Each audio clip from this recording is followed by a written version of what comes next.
Check, check, check. 1, 2, 1, 2. This is an audio test. Check 1, check 2.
Welcome to today is December 13th, 2022 School Committee. If you will all rise with us, we'll say the Pledge of Allegiance. I pledge allegiance to the flag of the United States of America and to the republic for which it stands, one nation, under God, indivisible, with liberty and justice for all. Clearly, I need a nap. I need a nap. Nap. Again, welcome to our guests. As is protocol, if you want to speak on any of the topics that we have today, feel free to sign the sheet. That way we can acknowledge you if you do come to the mic, because we are on television. Please just introduce yourself before you speak. That way everyone can know who is speaking. And if you have any questions, feel free to email us at scinfo@pembrokek12.org. With that, we'll acknowledge our special guests we have with us on camera today. Sure. So it was brought to the committee that there were some concerns in regard to the Disney trip. So we are joined tonight by Joanne East and Judy Tippman from Bob Rogers Travel. I know that a couple of the committee members had some specific questions that they wanted to ask and concerns regarding the timing of the price increase and the price increase itself. So I'm going to turn it over to anyone that would like to start. Before we start, I just want to say Susie is on her way, but she's going to be she's a few minutes late. So. Okay, sounds good. With that, I'll open up to the committee for questions. May I? Yes. Cool. Ladies, thank you for coming. You hear us okay? Everything's good and all that stuff? First and foremost, again, Gwen, thank you and your departments. I know this is, I call it a sticky wicket, and I want to be totally upfront. I do have skin in the game. I've got a daughter going on the trip, and I'm on the school committee, so it's kind of awkward to have some people call me and try to figure it out. So I think indirectly I could be partially responsible for this. And ladies, again, don't take this the wrong way, but right now I'm not a real happy parent. A $580 increase. I understand contracts. I'm a pretty smart guy. I know there's a thing that says, prices may vary. As a parent, I think I made my first payment in about August, the second one about October, and to hear someone come back to me and say, well, flight prices went up and room prices went up, or whatever the situation is, I find it disheartening. They said, okay, what happened to my two payments? Why didn't somebody lock in a flight? Why didn't somebody lock in a room rate? That to me seemed like basic thing you would do as travel agents. I travel frequently, and I book flights out 3 months, 6 months, almost a year in advance, all over the country into various parts of the world.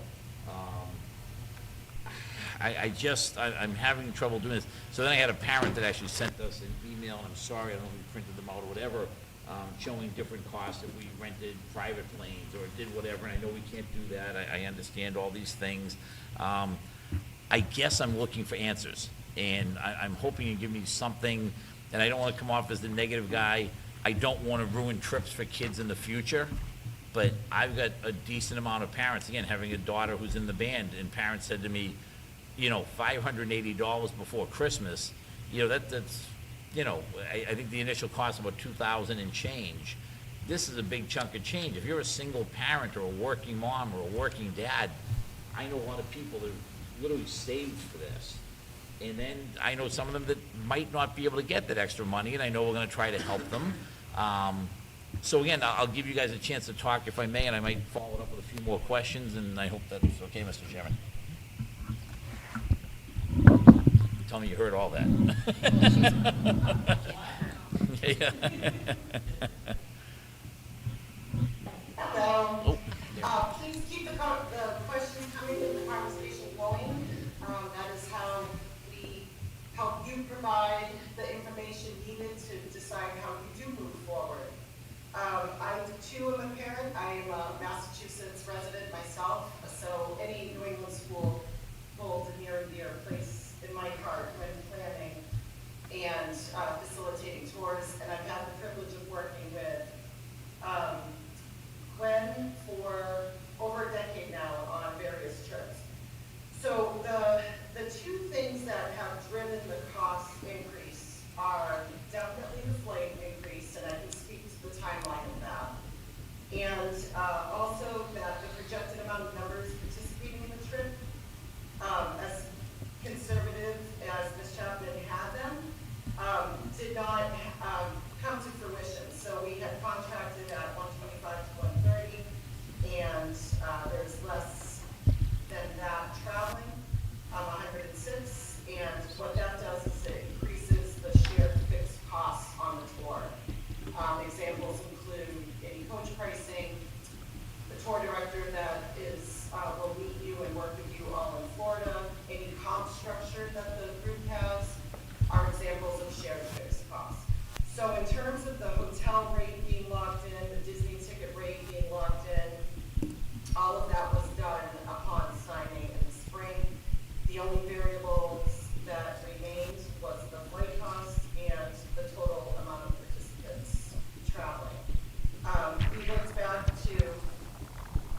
to legacy carriers such as American, Delta, United? Are we open to various airports?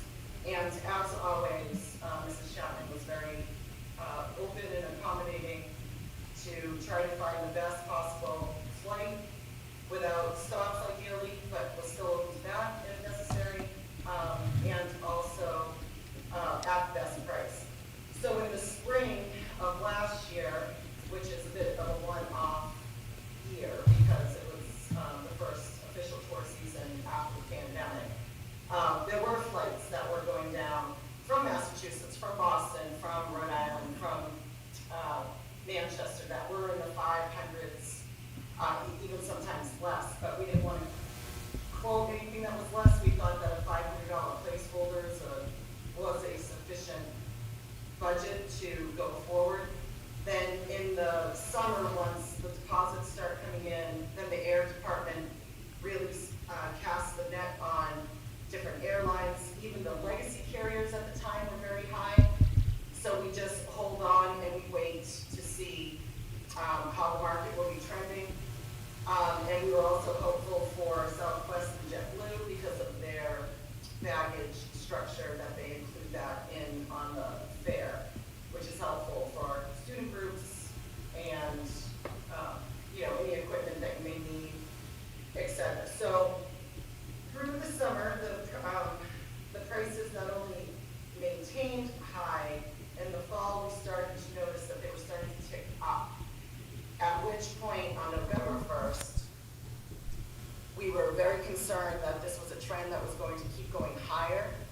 And then out of scores and scores of conversations and emails and correspondence, we reached out to Gwen and Mrs. Chapman and decided that at some point we would like to lock in a fare. Southwest and JetBlue do their holding structure of tickets much differently than the legacy airlines. Legacy airlines give you more time. So we did have some flexibility there. However, Southwest and JetBlue did give a shorter window to commit, and the decision was made, let's commit to this airfare in hopes that it will go down. That does happen. It's rare, but it's something that we always are looking for the opportunity to do. And in my professional experience, Southwest is more probable to go down than other carriers. So that all of these factors lent to deciding on that airfare and to keep tracking it in hopes that it would go down and at least to lock it in so it would not continue to rise. Fly My Group, who we partner with, they have software that checks it on a continual, regular basis to see if it does go down or to see if there's any other opportunities. Does Southwest add a itinerary that goes from Boston? That's direct. Currently, they do not have one, and they all have connections. And the price is also very, very high. So that's a bit of background information as to how we got here. And I welcome your next question or to see which direction you'd like to go from here in terms of gathering more information. If I may, Fly My Group, is that a subcontractor you use? Is that, did I hear that right? I just want to make sure. Department, it's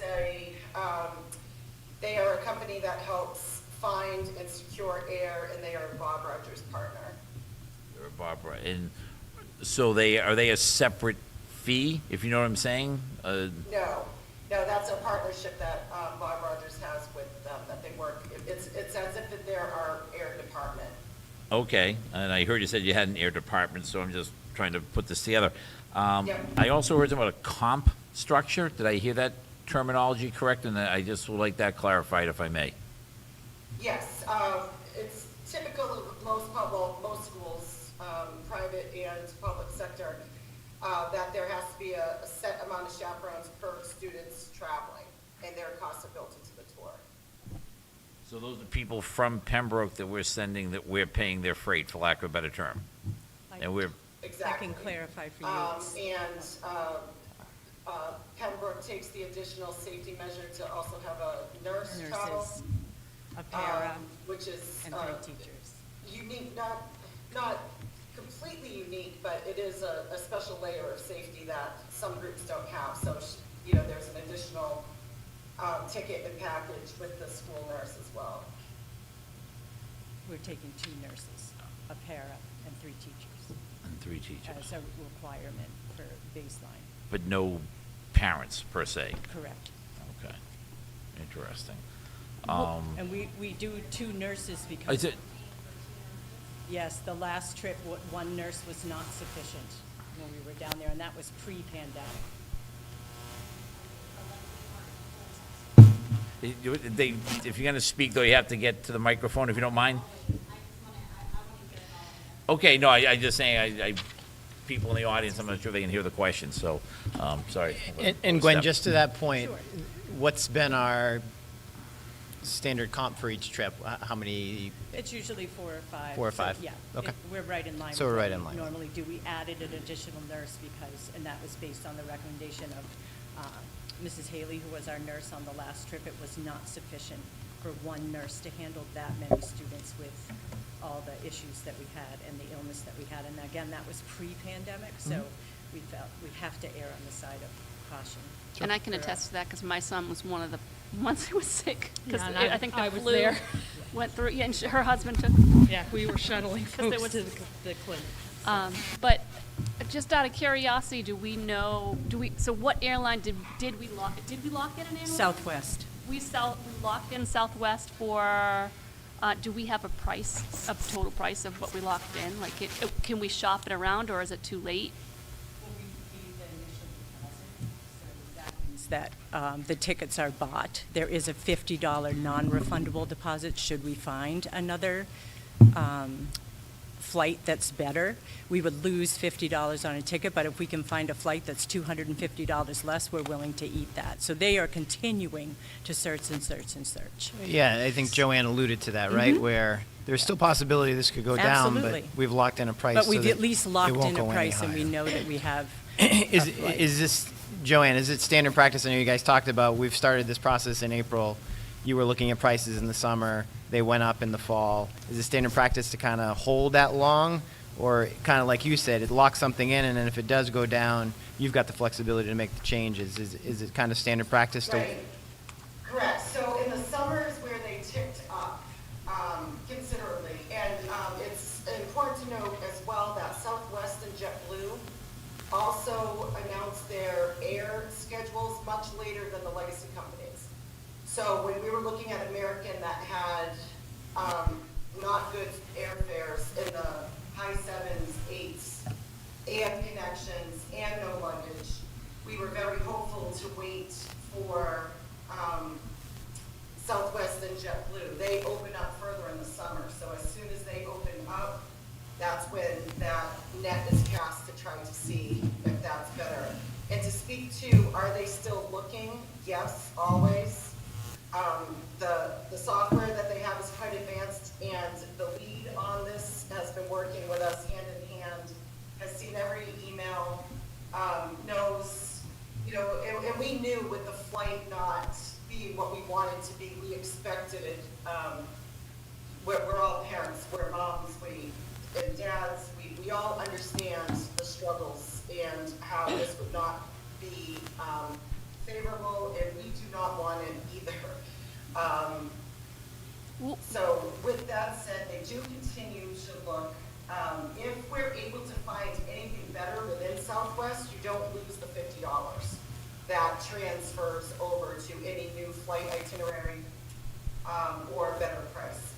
If you were to go to a different air carrier, such as JetBlue, that's where the $50 is quote unquote lost and JetBlue is then pursued. We have done that in the past as well. We've learned to be, even before the pandemic, nimble and quick with being ready to pivot for planning of especially airfare, because it's just such a, to be honest and frank, it's a no rhyme or reason industry. What happens today can be different tomorrow, which was our concern in November, is that this is trending higher, the prices are trending higher, and airlines also have a common practice that they like to break groups up. They do not like to give more than 50 seats on a regular basis on a plane.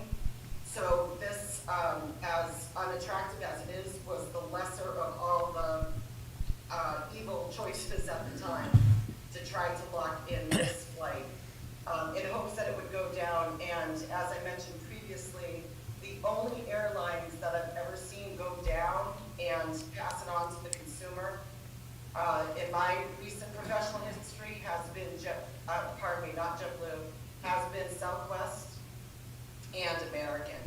I've not seen other airlines, if the price goes down, honor it. So that was another layer of decision-making in selecting Southwest. Yeah, what is the current per person cost for Southwest? What is the quote that you got? I believe, and I don't have access to the contract during this time, I can get back to you. I believe, Judy, tell me if I'm in the right price range, but I believe it was $880. Okay. Joanne, so is everyone on the same flight, or is it couple flights? Or? One flight. One flight? Okay. Same flight, direct flight, and non-twilight times. Twilight time is a term used in the industry for flights and for coach companies that typically twilight hours, which are the early AM hours, and anything that would put a group in past midnight. Sometimes that can offer savings on flights, but then in turn, typically coaching goes up during twilight hours. That's their term that we have to, follow the rules of. So that's all of these things are just parts of so many conversations and communications that we've been having since April 13th, when Mrs. Chapman and I first started the conversation, and having the experience that we've done this before together with Judy, with the team that you're working with now is the same team that you've worked with in the past. Mrs. Chapman, Judy Chipman, and myself. Joanne, have you ever, over the years, knowing this isn't our first trip, and I'm thinking not only about trying to salvage this a bit, but going forward, have you ever been able to negotiate with any airline or contractually, for lack of a better term, a stop loss? Recognizing if you lock in by X date, even if things, I know you were locking in, and I apologize, I came in a little bit late, and I'm sorry for that. But are we, going forward, able to contractually put in wording that, recognizing you're still shopping around for good airfares, but there's a stop loss as far as it can't increase above, say, $250 rather than, I think this was a $500 increase. It was significant. I guess my insurance background, there are ways to work into the rates a little bit of a premium to put in a stop loss so that no one's going to get hit over a certain amount of money. Is that something that can be considered going forward? Recognize it's probably not applicable in this situation, but my hope is that this won't be the last trip for the students. So to do that, with the flights being so, their market is just so ever-changing that what can be a flight on one day can be a whole different rate on the other. The rate for 40 tickets can be different than 80 tickets. There's so many different ways that they price that in order to do that, until we're actually able to deposit, is the first and only time that they lock in the rate, is when we're able to say, yes, we've selected this flight, and yes, we would like to move forward with depositing it. That's when the roller coaster of rates stops. And that's what we did on November 1st. Now, in terms of going forward, I do have groups that build in what we refer to, the industry calls it a slush fund. We often also call it a contingency fund. that say there was the $500 there, we could build in X amount of $1,000 for the group in case there was a difference that you're paying for in the comprehensive package, and then if it wasn't used, it could be credited back to the students. So there are creative ways to go about that to try to mitigate a situation like this in the future. And we're still, I said to Mrs. Chapman and to every parent I've had the opportunity to speak with directly, I'm very hopeful the price will go down. I just don't want my hope to be misleading that it could, because we just unfortunately don't control the situation. We have to deal with the situation. And it doesn't help us in our small Massachusetts communities. But just so everyone is aware, this is absolutely nation, at our business company meeting last week in Chicago, it's worldwide, this challenge for not only airfare, but also coaching it's just been such a wheel of wonder as to how it's pricing, how it's tracking, and their ever-changing policies and procedures. I guess just to clarify for 1 second, Susie, because I think you missed it. I just have a question, I'm sorry, I don't mean So- to cut anybody off. Sir, You yeah, wait till the committee's done with their questions. we'll get our and then questions open and then it we'll to the have, You guys go first, and then we wait at the end. yes, sir. Yep, that's Yes. okay. We'll give you your chance to speak. So Absolutely. just, Well, my only concern then, and I'm not trying to be rude here, my only concern is you guys are talking about so much stuff that I feel like our opinions on the stuff that you're talking about that's relevant at the moment is gonna be forgotten about by the time we get up here to talk about it. That's my only, Sir, there's certain topics that were brought up that I Sure. really wanna talk about, but I can't because now it's like, all right, well, you wait a half hour till we talk about everything and then you come back up. Well, our goal is to vet everything so that Okay. either it was answered, so that you don't need to ask it, or if you still have it, you'll be having the last say, so you have a chance to do that. Okay. All right? so just to clarify, the price increase is about $350 for the airfare. The other piece to the increase, about $230 per traveler, is because the number of folks going is fewer than we had contracted for originally. So that's never gonna go away. That We're is not never gonna shopping that change. anywhere, that's, okay. That's not going to change, Okay. correct. And that's not impacted by the price change. Like, 106 started this process. Correct. And no one's dropped off since No, that. We've had one chaperone drop since the price increase. Okay. No students have dropped. So it was a chaperone that dropped. A and chaperone dropped. If we were able to figure out the price difference for that chaperone, would they still consider, like, are they doing it because of the price increase? Or is there something we can do to, like, because we need the chaperones, right? So, We have plenty of chaperones right now Oh, to you do? student ratio, correct. oh, all right. Any other questions from the committee? All right. Um, Yeah, Sue? Just think, so the other question I had is so you said that you're using Fly My Group. Is that your only option? Let's just suppose that another option came up from a different source. Would you be open to that? It's probably a cost. That's really, we're open to anything that Pembroke wants or needs done. For example, there was a JetBlue contract that was presented to us at a lower fare. It was different rates, but a lower fare. I was actually on my way to the airport, and I immediately pulled over and sent it to our air department and said, can you look into this flight? Is this a possibility? And she said, yes, of course, and jumped right on it. But what she didn't realize as we were going through without the advantage of having my computer screen in front of me, and I was working through my phone, sending it to her, because the contract was requested. So there's a contract with JetBlue currently that was requested by a mom trying to help out. And the caveat of that is that now our air department cannot take over that contract. They would have to, and this is the airlines that we would love to, we would absolutely wholeheartedly love to, but the airlines rule is that once the contract is issued, and there's now 2 contracts out in the air world, one by the mom who was trying to help, who requested a JetBlue contract, and one for Southwest. So I asked what the order or procedure and order of operations would be to possibly get that JetBlue flight. And the following has to happen. The contract would have to be released, and then our air department would try to pick up the seats again. Our concern with that is that there's no guarantee that JetBlue will give us that same airfare.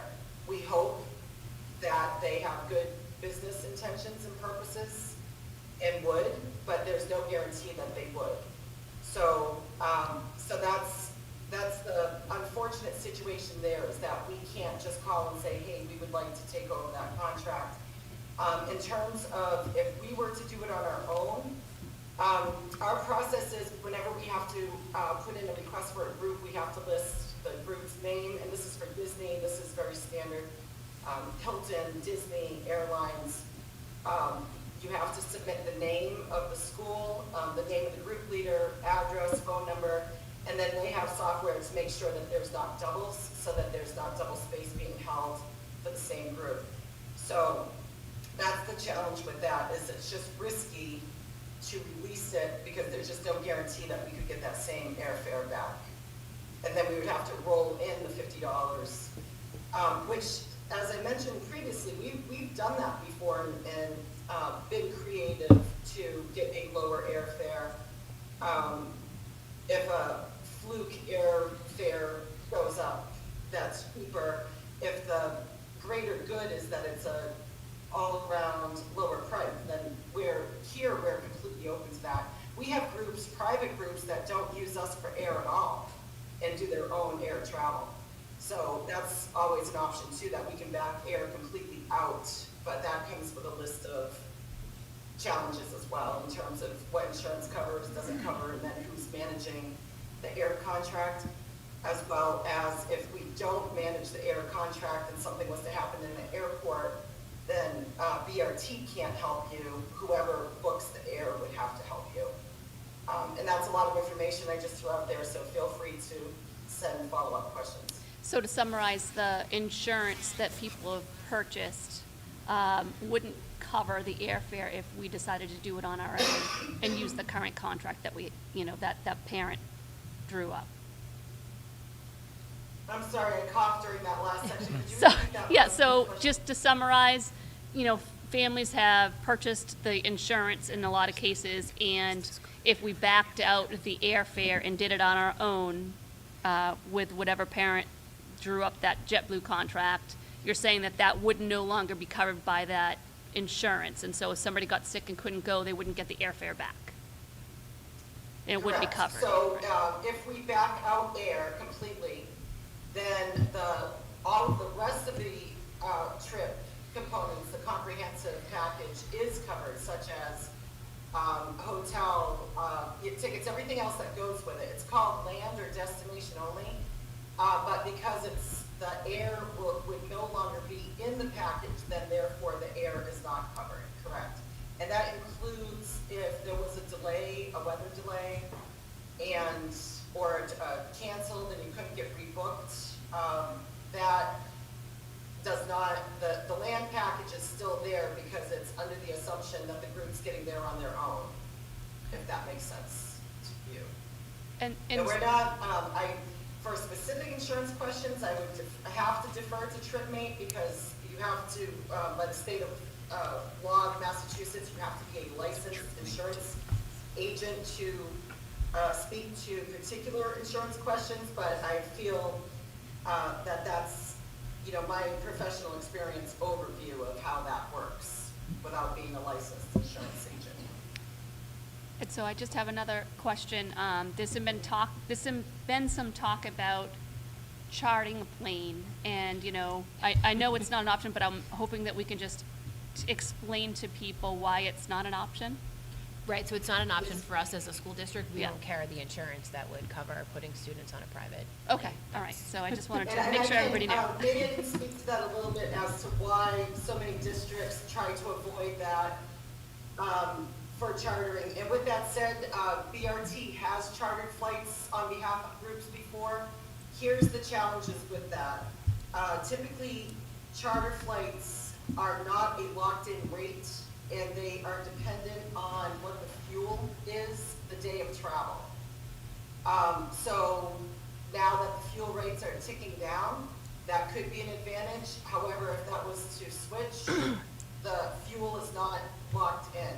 Also not locked in is for weather delays and pilot and airline crew costs. If you're stuck on the tarmac and the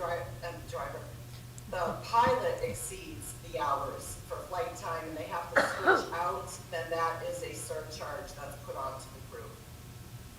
And charters, I mean, even if you notice with sports teams, a lot of sports teams use commercial because charters have even become an expense to them unless we have Robert Kraft money to buy his own. So that's why so many school districts, and it's not just a Massachusetts thing, it's nationwide, really try to avoid the idea of charters. It's for that reason. And so just follow up, I'm sorry, just to follow up. So if you were able to take over, like, you know, have the parent drop the contract and then you try to get, there is still a possibility that you could get a lower rate for families. You're Yes. open to the idea of switching. I mean, we know that it would cost $50 per person. Unless it's Southwest to Southwest. Unless it's Southwest, but you're definitely open to that possibility, and we could still potentially get the price down. Yes, my concern with that is that as much as I would love to think that JetBlue would honor that same price once the space is released, in my experience, typically once space is released and then immediately trying to be picked up, the price usually goes higher. How much higher, we don't know. That would be all part of the process to find out.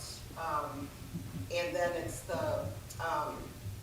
the other risky part is that sometimes airlines, depending how smart their tech is, nobody wants a double booking and they have software to avoid it.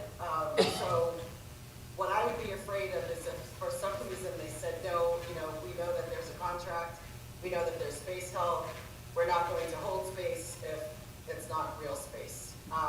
And I may be overthinking that, but these are just things that have come up in other areas in the group travel industry on all layers, whether it's coach, air, hotel, these issues come up from time to time. So Joanne, if I heard that correctly, that's because they know we have something booked on Southwest, they wouldn't necessarily hold something for us on JetBlue? That's where my mind, when I go through my layers of concern and things to just keep in mind, that is one of them. Okay. And it's really just a process of that. Then that would be, I mean, the worst case scenario is they say no, and then the Pembroke decision would be: do you roll the dice and let the Southwest Air go and try to get JetBlue? So it's, unfortunately, through this whole process, there's never a black and white answer or a black and white question.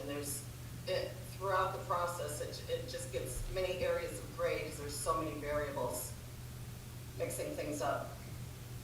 Can I add one thing? The flight that came forward from the family also would require students and chaperones and everything to be at the high school at 2 o'clock in the morning so that we could pack and leave and get to the airport 2 hours before the 5 a.m. flight out of Boston. And we run again into that twilight coach. And thinking about students performing the next day, I would just worry about their level of alertness. Sure. Sounds good. All right. The committee is good. Yep. We'll Thank open you. it up to the committee. Sir, where are you?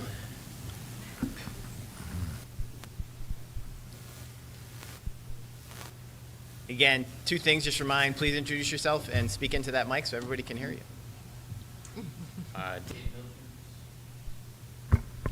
Maybe. There we go. My name's Dave Milcher. So I guess maybe some of what I'm going to say is just probably redundant, but I kind of go back to what Mr. Boyle was saying. I feel like it's kind of an odd business practice to be taking payments and then dropping a bomb a month before Christmas of a significant increase, and the letter we got said it was because of flight, and now I'm hearing it's because the numbers of people going are less than expected.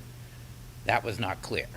So I still don't quite understand where the whole $580 is supposed to be coming from. I think you've got kids in some instances that are trying to save their own money to pay for their trip, and now this is putting that in jeopardy. I think it's a terrible practice, and the fact that I'm hearing a parent was able to find other flights seems kind of questionable as to why a travel agent couldn't. So, I guess, I don't know if it's a question as much of a statement. I think I'm just here more of a principle thing tonight. I just think it's very poor. I've not done this with either of my kids in the schools and doing these trips. I don't know that I would do it again after this. I also kind of originally thought $500 for a trip to Florida right before spring break seemed kind of cheap, so I don't know why we wouldn't have planned for a higher price. We'd be expecting something more, and then come in less is always better. So, That's good, thank you. Sir, I think you Do had you a, want me to speak to the process of, like, how payments come in before things are locked in? I would love to, because I don't know any other places where you sign on for an amount that the amount So we changes. have so many trips, every school district wants and needs a customized timeline that suits their schedule the best. So it is very common practice that we are collecting payments. We have some groups that are already paying for 2024, that we will be collecting series of payments before air is even open and available to purchase. We're collecting payments before Disney releases their tickets to purchase. So that is a common operation. The 500 price point is really kind of a judgment call that we have with every school. You know, is it better to have a way higher price and, you know, hopefully come in with it lower? Yes, ideally. Not everybody feels the exact same way though. Some people are like, I don't want to keep giving you money if we're not using, you know, won't be using it.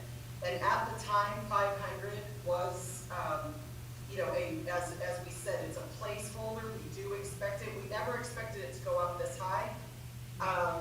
But we just booked the Deerfield School in New Hampshire. They had the same price point, and theirs was like 546, I believe. So theirs was closer.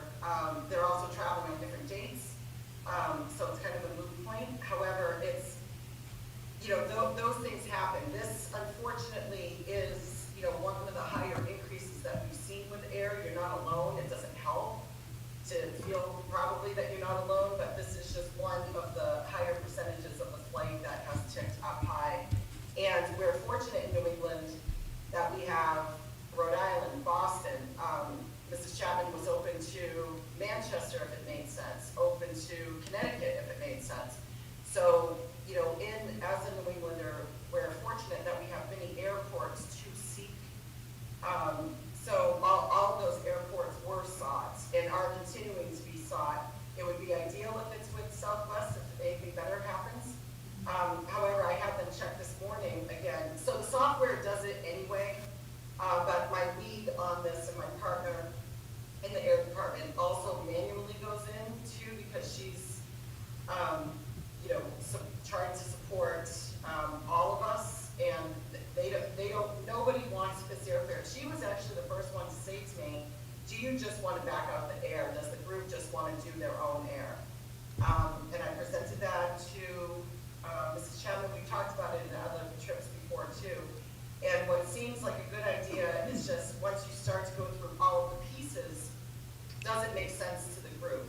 But know, as you have your follow-up meetings and all of that type of thing, that there's basically three options at this point.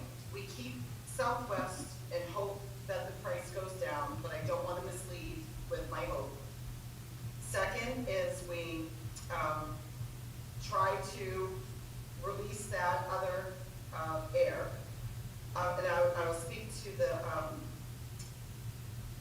what they're calling in the industry now trip fatigue in a second, to what Mrs. Chapman just brought up about. I think I know what that is.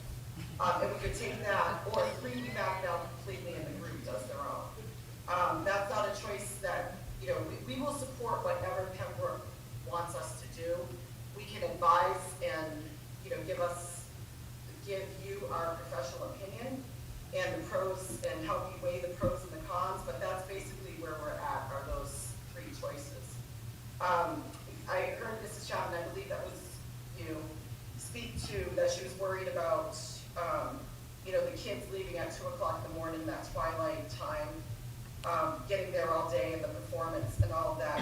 We just had the good fortune of having an all-company meeting last week at our headquarters in Chicago, and Disney and our partners at Broadway.com and many of the main events that we work with actually did an entire session on traveler fatigue post-pandemic, and it has been a big issue on tour that they've noticed a real uptick in not only fatigue, not just physically, an increase in panic attacks, an increase in overwhelmed children, and all those type of unfortunate post-pandemic challenges.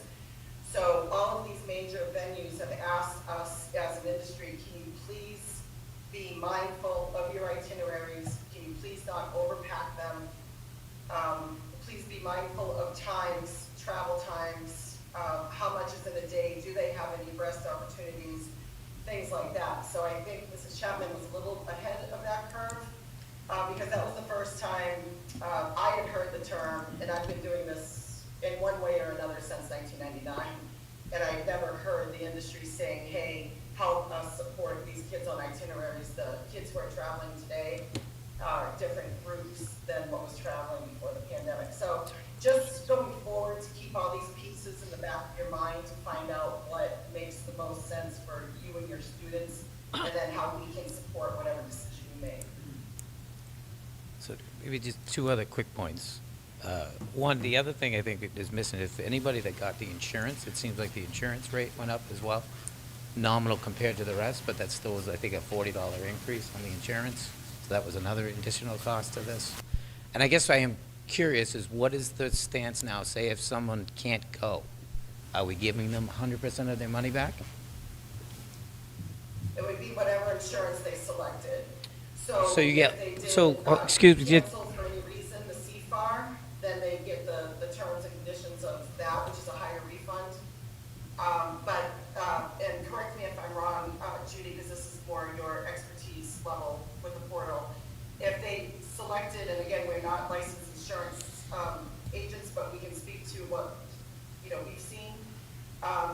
If they selected the standard insurance, then a price increase due to error is not covered, I believe. That's correct. So, That's correct. so the point being, you lock into what you think is a cost, even buy insurance to cover the cost. A month before a major holiday for a lot of folks is a significant price increase, and if somebody decides to drop, they can't even recoup their money. That is a horrifically bad practice.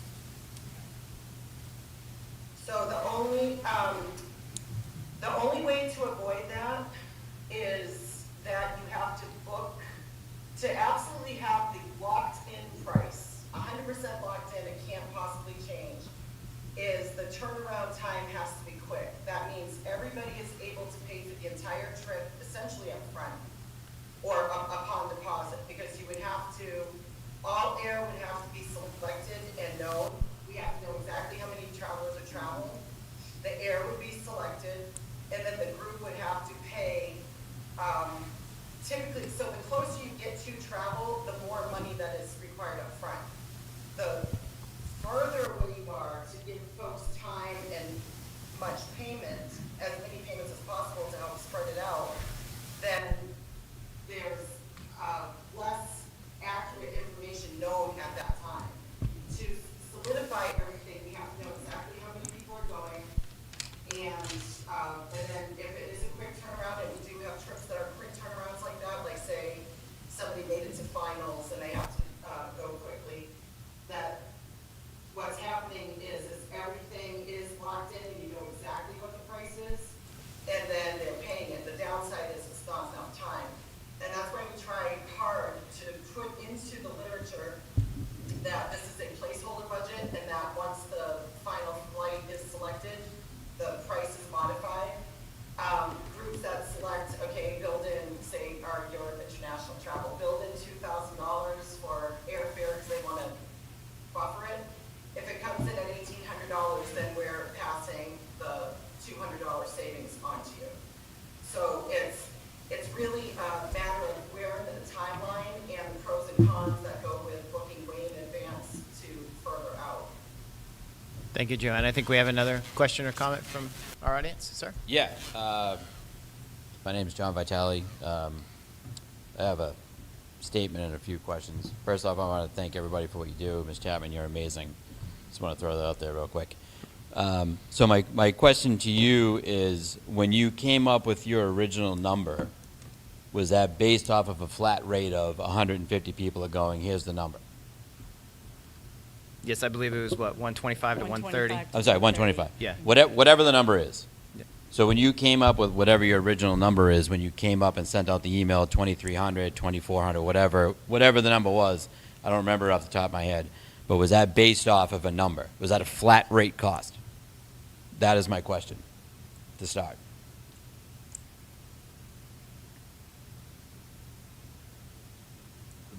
I guess we don't have an Joanne, answer. I I'm sorry. I'm think sorry. Can you hear me? Is that question for me? That question, no. That question is 100% directed to you. My question to you, and I will repeat it, is the number that you came out with originally, when the original email was sent out saying it's going to cost X amount of money, I don't remember, it was above 2,300, that much I do know. When that number was set out, was that based on a flat rate number? By Meaning, flat rate number, the number that we built, the total paid Yes. for passengers, Yep. is supplied to us from Pembroke. okay, so my question again, which I'm still not getting an answer to, is when you said it's going to cost your child $2,300 or $2,400, whatever, we'll just say $2,400 for an even number, was that number based off only if 125 people go to said trip? If 125 people went to said trip, and the cost of the air stayed at 500 Yep. with the placeholder budget, then yes, that would have been the price. Okay, so now my follow-up question is this. In your paperwork that you sent over, because I don't remember seeing it, in the paperwork you sent over, I understand that there are price increases. I understand that. I know how things work and the way things have been going. I 1,000% agree with that. But I feel like in your paperwork that you sent over, you should also state prices will vary depending on fluctuating rates and the number of people that are going. So now all of a sudden it's like, now we feel like, I mean, I'm not gonna lie, $580 or whatever it's $580, that's a lot of money to me. It might not be to you, it might not to be anybody sitting in front of me or anybody sitting behind me. But all I'm saying to me is $580 a lot of money to my family. So if you to be like, hey man, prices are gonna go up, I get it. And then all of a sudden be like, well, they went up. Oh, they definitely went up. There's no doubt about it. So what I feel like is, I feel like you got a quote on a number based off amount of people that didn't go, and now you have to make it up, and that's getting passed on to us. Well, a few parts of that. Okay? To the later part, no. We don't try to make it up with other passengers. Mhm. Our whole core values of this company is to make sure that our travelers are happy, and our, not only our kids, the parents, we care about just as much as the kids, just as much as our directors. So in terms of the price increase, the $580 is a ton of money. And there's not a single person who did not cringe and have a lot of anxiety and sleepless nights when not just your group, but groups throughout the whole country are dealing with these same challenges.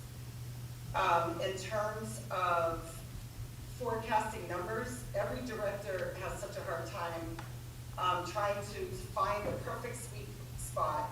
Mrs. Chapman, luckily, is a conservative estimator as well. She based her numbers on past data and past trips.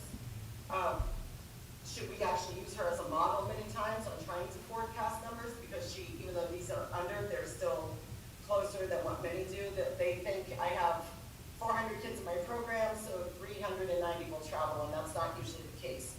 So Mrs. Chapman can speak to that as to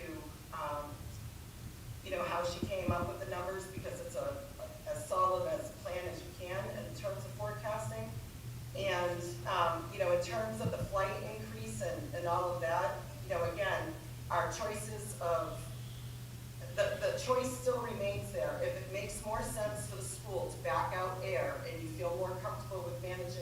on your own to get a cheaper fare, we 100% support you in that. Our goal is that you are able to travel and that we make that as easy for you as possible and support what you need as a group. And unfortunately, there's just no easy answer because there's just so many layers of complication to all of the variables that affect the trip price. No, I understand that, but again, now, a caveat to that, if you will, is I'm being told that we're now paying for 2 nurses to go, which I don't disagree with nurses to go, and obviously 1 nurse wasn't good enough last year. Totally understand that whole thing.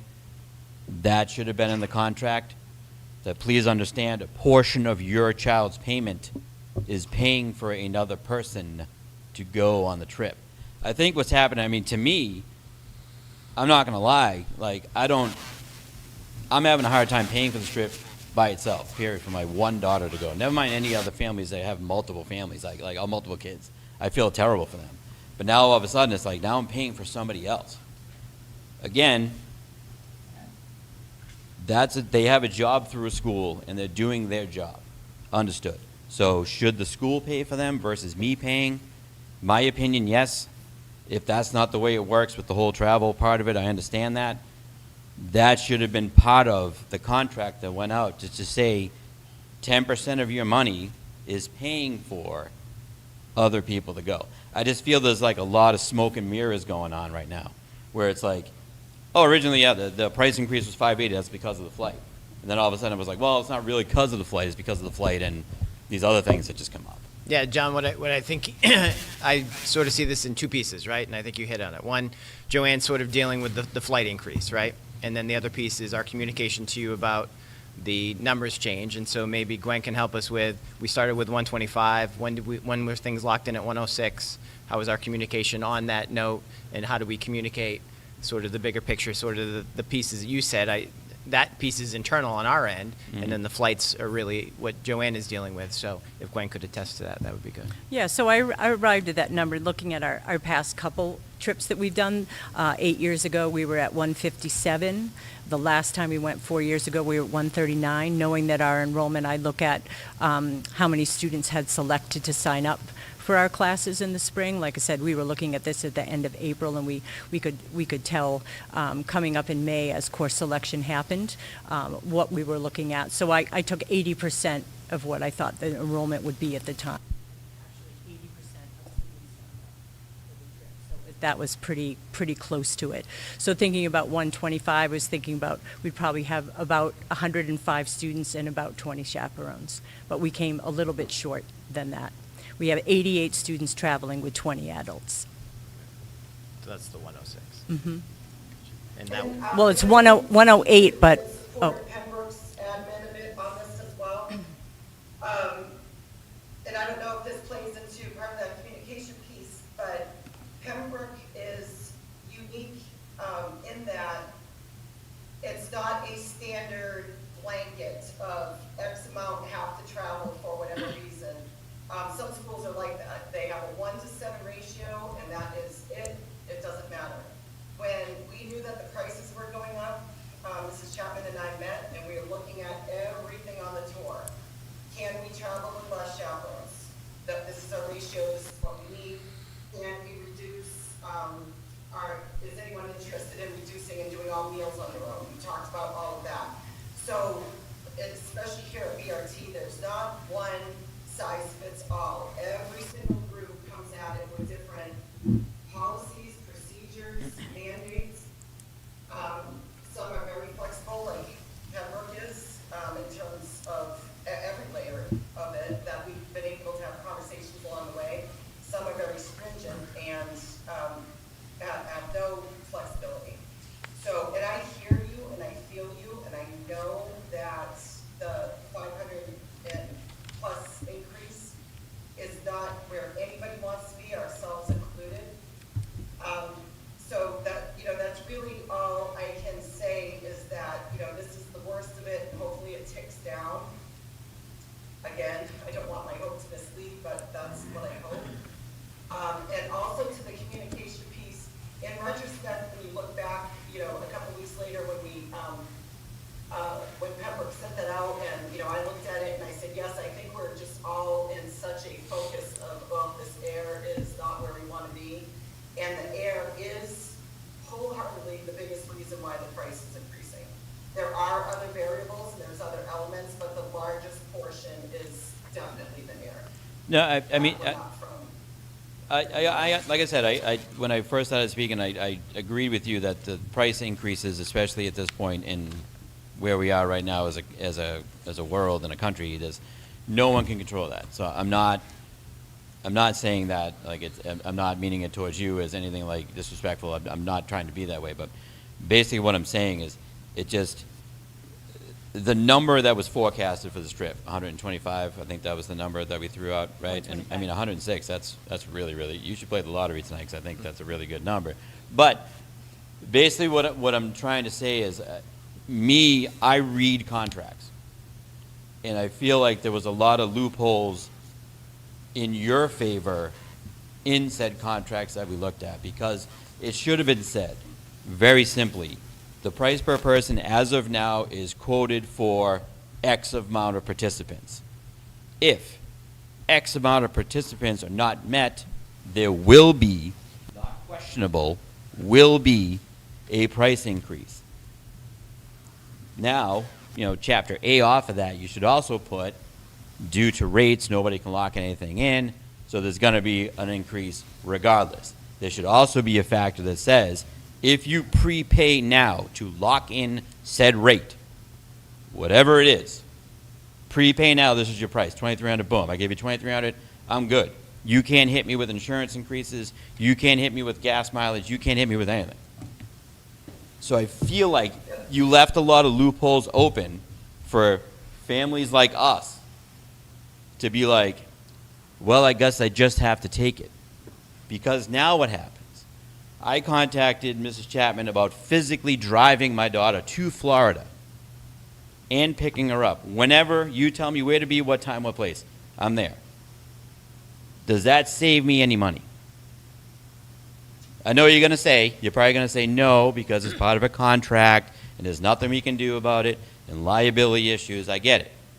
So my question directly to you is, if I physically drive my daughter to Florida, drop her off whenever Miss Chapman says she needs to be there, pick her up whenever Miss Chapman says she needs to be picked up, do I save any money? Is that directed to me at BRT? Yes, ma'am. Okay, so a lot of what you're speaking to is not BRT policy. This is school district policy. Okay. In terms of like locking in a price, that would be like a drop dead date that this is your price and it can never change. Mm-hmm. That could be done if it was individual travel, but when it's a group and we have to do a group reservation, then we're at the subject that the whole entire group has to do the same thing. Understood. In terms of driving down a destination-only, land-only package, BRT as a company does do that. Okay.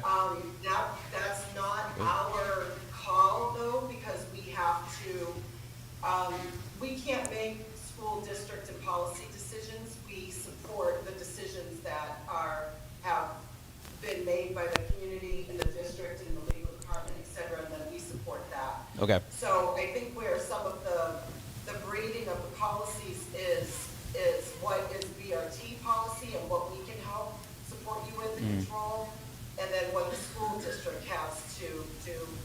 I know that from working with schools nationwide, that Pembroke's policies are very on the norm. There's nothing excessive, there's nothing out of the ordinary. I would actually further share that I think they're one of the more flexible and more fair districts from what I've seen. Just working with, coast to coast, north to south.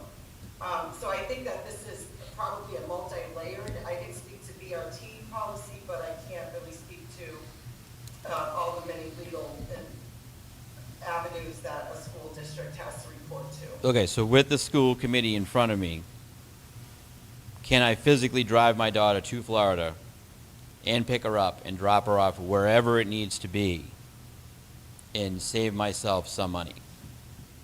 Are you the people that I need to speak with? So I feel like, it would be great to say yes to you. for Okay. your one-off case. But when there's 106 people that are going to be looking for that same situation, it's very difficult for us to manage arrival and departure times. What if you hit traffic and you can't get there on time? Then there's nobody to greet your daughter.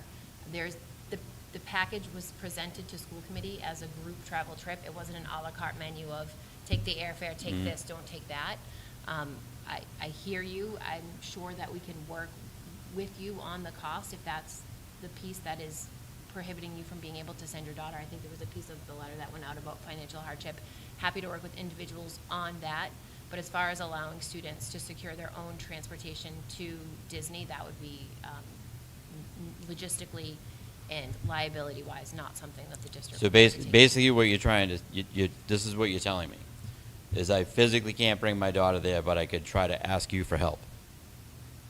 I believe there's a piece to the letter that was sent about the price increase that talks about financial hardship. I'm not sure what the pot of money looks like that's associated with that. I have no idea how many people have already reached out asking for help. The trip does not come through my office at all. It's handled entirely through the music department. As far as dropping your daughter off, that logistically isn't something that the school district would be able to say yes to at this point. Okay, so again, I just want to clarify. You can ask it again, sure. No, I you I can't have drop to, her off, but I yes, have you to can ask pay, us I for have to help. pay whatever these prices are, including this $580 price increase. So now, realistically, I just want to I'm looking directly at you with this comment. Yep. I'm paying $3,000 for one person to fly to Florida to go to Disney for 3 days. $1,000 a day. Right, I mean, the price No, but packages are I'm sorry. I don't mean to different cut. I don't mean to cut you off, but I'm depending not done. on Okay, $1,000 a day, and all you can say to me is, "We're gonna try and help." right, so you signed an individual contract with Bob Okay. Rogers Travel. Yeah. I'm good. Thank you very much. And to just further, and I know it's difficult conversations and difficult answers when they're not what you wish they were. What Pembroke's policy is pretty nationwide. If it's a public school, there's rarely ever allowed to have deviations from travel because of the risk management and the liability if something happens to that student on either way. Because I think it was mentioned that if you say once, okay, I'll let you drive, but then another mom says, but I will fly my child, another parent feels or caregiver feels okay with having the child go on their own. It can really get complicated, and the risk management goes higher and higher and higher with concerns. So this is a very common practice nationwide, that it's the whole group has to travel as one for many, many legal and insurance reasons. Hi, Pembroke. Joanne, Judy, I spoke with you over the phone a week ago, or a week or so ago. My question is, now it was 125 to originally go, now it's 106. What you told me on the phone was, the more that go, the higher it is, and so now it's higher, but the numbers are less. So what you told me kind of doesn't make sense. And I So thought. we were speaking specifically to air. Typically with air, Right, that's what I'm talking about. Typically, originally we had 100, hold on, I wasn't done. is for travel. Okay, right, but we originally had 125, the number went down to 106, and the price increased to 580. So you were saying the more that go, So, the higher it is because it's harder to find those seats, which I understood, but now I'm hearing that the numbers went down to 106, so it doesn't make sense. So in the summer, we were shopping for 125 because that's what we expected. And then when we solidified everything in November, we went based on the actual numbers. did you guys So as understand what I'm numbers- saying? Do you guys understand what I'm saying? And so I think that, We're pricing those numbers. I- And that is 100% correct, that typically the more seats that are needed on a plane, the higher per seat cost it is. It's counterintuitive, I understand. Help me out. And that is unfortunately how airlines price Sure. their ticket seats. Right, and You get I- 4 seats, you hop online, go to Orbitz, Expedia, the airline directly, and you can get 4 seats at what they show for a price. As soon as you go past 10, then you have to call group sales, and then it's a whole different pricing structure. So And the that's again for the airlines. If we Yeah, Joanne, I think we understand that. Yeah, oh, all right. So the airfare is more expensive the more people that go. The per trip cost is more expensive the fewer people go. So all of the other stuff, everything divided that she outlined in the beginning, the coach pricing, the tour director, the comp structure, all of that becomes per individual more expensive the fewer people that go. The airfare is more expensive the more people that go. The rest of the package is more expensive the fewer people that go. Which I'm not sure what was explained to you on the phone, but airfare, the more that go, the more expensive because you're blocking a bigger group of seats.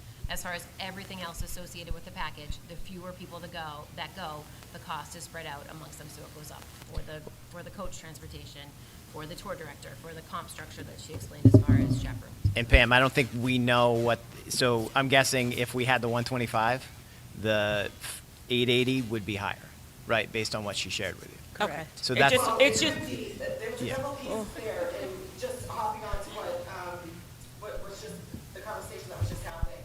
So in theory, 125 could have been a higher ticket price, per airline ticket, but then the other shared fixed costs, coach, comp structure, tour director, et cetera, then there's more people sharing in that cost. So one price could potentially go up while the other price is potentially coming down a little bit. That's what you just And said. this is the seesawing that we do throughout the whole tour process. Thank you. The math is easier to understand when it's a coach bus only because there's 55 seats on the coach. If everybody is utilizing every seat, the price per person for the full comprehensive package is less.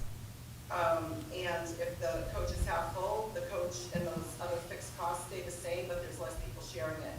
The variable in your trip is that there's the air component and then the rest of the package components. Okay, and I just wanted to address to the board, I guess, one of the conversation I had with them as well is, when I logged on to my account, it said $26 past due, and I'm like, that sent me right through the roof. I was like, no, everything's on time. And that was due to the insurance increase because the price increase, which was not paid. So I just want to say that kudos to you guys for having this, and Gwen is the bomb. But it's just, I think it's poor wording and everything on their end as far as that's concerned. I tried to bring it out. I respectfully called them and had that conversation and pointed that out, and they're going to look into changing that past due thing for future. But, and then the 580, it says it's for flight increase, but now we're finding out 230 of it is not towards the flight. It needs to be explained more, and I thought $500 for an air flight to Florida was okay, we'll do it, but I had it done up, I would have expected maybe 100, 200, not this, you know what I mean? So I think it's a bit much, and I just think that on their end, doing business with them, they need to straighten it out. But I appreciate all of you. thank you, So Pam. I did bring that, so we had a company meeting last week, I did bring that to the goods of the order about when the insurance goes up to have it not say past due. That is in the thinking tank of the computer writers, and the software writers. That insurance piece, and I totally understand that, we talked about that on the phone, that if I saw something pop up that said past due, I would have that immediate initial response as well, like, whoa, I don't do anything that's past due, I keep on top of things. Internally, and what I tried to explain is internally, we know what that means when we see that. That means that the insurance went up. The insurance is pretty clear, it's in the, that the insurance price is based on the cost of the tour. So when the cost of the tour ticks up a bit, so does that percentage ratio. That's why you're seeing that. And if the price goes down, you get money back from the insurance company. So, that insurance piece is an element for sure. I definitely have brought forward that I wish it said instead insurance adjustment. That, I followed through with that. That is in the thinking tank. I wish I could physically write it myself. The system populates that. And then in terms of like the communication and all of that type of thing, I think it's a few different pieces. It's the BRT piece. I'm sorry to interrupt, but one other thing is you guys should have had your insurance company on this call as well. Trip name? Joanne, can I ask you a question? If a family had originally selected the double occupancy at the $2,300 price that a gentleman was quoting earlier, can they switch to quad occupancy now to save the $250? Could you repeat that again, and I might need Judy for this one, because she's on. Sure. If a family had originally selected the option for double occupancy, which is the $2,300 price quote that we were talking about earlier, can they switch to quad occupancy at this point, which is a lower price point by about $250? Judy, I don't want to speak for you, but yes, because the rooming list has not been called for by Disney yet. That is true. We can change occupancies based on need. I mean, some groups open it up and let people have more of a, double, triple instead of quad, which maximizes it and is more affordable for kids. So certainly if your child has, or you have selected for them to be in a double just because you'd rather have that, we can certainly take that down and put you in a quad. I can reach out to those 8 families. Right, so that looks like it's about $250, which. It's eight students, so I can reach out. Judy, when can we expect that typically, that Disney requires that rooming list to be solidified? It's about 60 days prior to travel that they're looking for that, because we want to make sure that, if we don't need every room in the block, for example, if we're needing more because there's some triples and doubles, and now we're going to rearrange and make no quads, then we want to just get rid of the block. I have a group that goes in February, and their room list was due this week. Okay. So it's about a 2-month period that we'll, be getting that room list put together and everybody housed. Right, so that's an option for families that are looking to bring the cost down at this point because of Yes. everything. Yeah, you just have to let me know. Whatever we can do to support you to lower the price with what we have to work with, we wholeheartedly support. Pam? Hi, I'm Jamie Duran. I'm probably the one that started all of this because I contacted Thanks, Ms. Jamie. Chapman first. I'm a single mom with no help. I find a lot of things about this wrong. The price to begin with was absolutely ridiculous. I'm from Florida. We go there a few times a year. I've been doing it for 20 years. The price of the flight is insane. We were just there for Thanksgiving. We paid like $3 something a flight per person. So originally, when we were told of the 580 increase, it said flight only. It said nothing about because the numbers went down, that sort of thing. I guess my problem is too, if you quoted it at 125, when did you know it was 106? Like, I feel like people should have been told that ahead of time, like, we're losing people, so the price is gonna go up. I've also never heard of a travel agency taking money and then raising prices. Like, normally when you go to a travel agent, this is your price, this is what you're locked in at, that's what you pay. And the fact that you guys don't have a cap on it, like, makes no sense at all. So you could come back and be like, hey, your trip's now $5,000, and then what? Like, that's ridiculous. I think it shouldn't have been an email. I honestly think a meeting should have been called because it's a significant increase. And her saying that we had options, I think maybe as a group, if we had other options for airfare or whatever, it should have been discussed, not just tell people you owe another $580. The whole thing of paying for the nurses, that would have been nice to know. I don't really think we should be paying for nurses. Fundraisers maybe, PTO, like something, not us. I also, I don't know how many other people were paying for it, but I do know, of at least one child that was told there's some sort of financial aid for her so she can go now. I just want to make sure, we're not the financial aid. Is that being divided up amongst all of us to pay for people that can't afford it? Because I can't afford it, and I don't want to pay for other people to go. The whole thing with the charter flight, that was me. That was not me saying, we should take a charter flight. I was just showing you, wow, all I did was get on the computer, look that up, and I was like, hey, it's cheaper than what we were just quoted, and we could fit 43 more people on the plane and bring the cost down. That was one. Secondly, I'm not a travel agent. I sent one email to JetBlue and got a fare half the price of what you did. So why? And you locked in on Southwest, who I typically find is more expensive than any other airline. And the fact that if we switch airlines, we get charged $50, I kind of feel like you should pay the $50 because you booked an obscene airfare. And the $230 that we're all being charged because it's less people going, I also don't think we should be covering that. something needs to be kicked in somewhere, like maybe they take less of a commission, or like something. I just think it's ridiculous. Like, it's a huge increase. So there's a lot of pieces of that for sure. As far as taking money before, things can be booked, I think we addressed that earlier, that is, again, we have trips that book 2 years out, 1 year out. Everybody follows a different time frame. We can only book the air that our groups, request. I can support, Mrs. Chapman that she looked at scores of flights. And at some point, because there's windows, as you see in that JetBlue contract, there's windows that you have to decide within this airfare within a certain amount of time. And at some point, a decision, as difficult as it is, has to be made.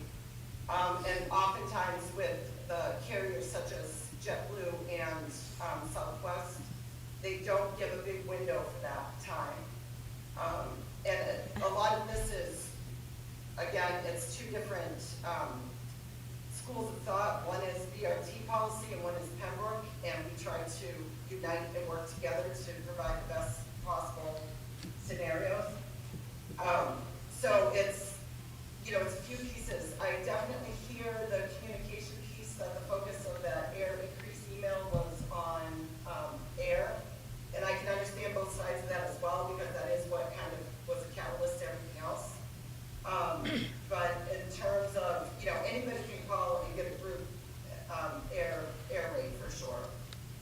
That's not, and it's not a part of what we feel so strongly to support our groups to do what they want, that we facilitate land-owning packages.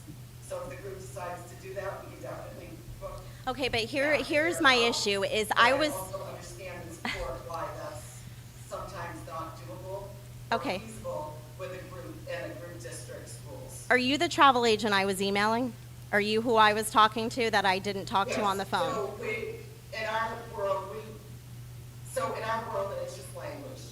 I'm a tour consultant for a student performing arts tour company. So in the industry, there's travel agents and then there's tour companies. There's a little difference in those worlds, but yes, that's all been me. Okay, so I just want to know, like, in the email correspondence going back and forth, you quoted that, you guys check the flights all the time and you're diligently looking for a cheaper flight.